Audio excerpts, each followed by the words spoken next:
Rapid Fire News. I'm Scott Summit. This is 11 Hats Media.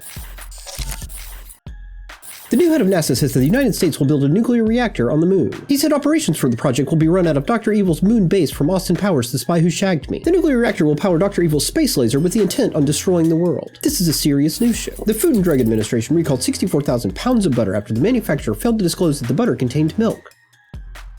The FDA also boosted the recall to Class 2, its second highest risk designation.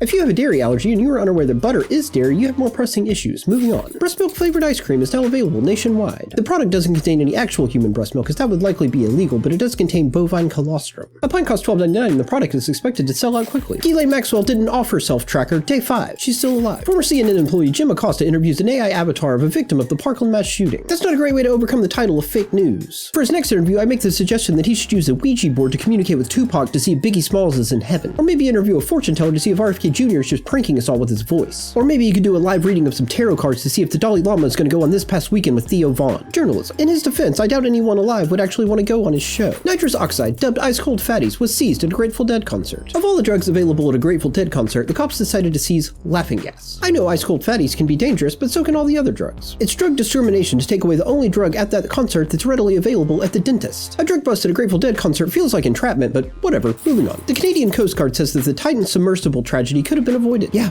Should have called James Cameron. A dog in the UK was rescued after being trapped underground for 4 days. The dog wandered into a badger's nest, which is actually called a set, spelled with 2 T's, and couldn't find his way out. The search and rescue team utilized drones to look for the dog, which doesn't make a lot of sense because the dog was underground. I'm happy to report that the dog was found alive and reunited with his owner. 11 Hats Media is an animal appreciation account and a very serious news organization. Over 50 animals were rescued from a property in Arizona. The poor animals that didn't even have food or water that were rescued included horses, camels, peacocks, rams, goats, sheep, tortoises, a cockatoo, a bull, and a zebra. We're just having fun. If you've made it this far in this video, good on you. Do the like and subscribe thing.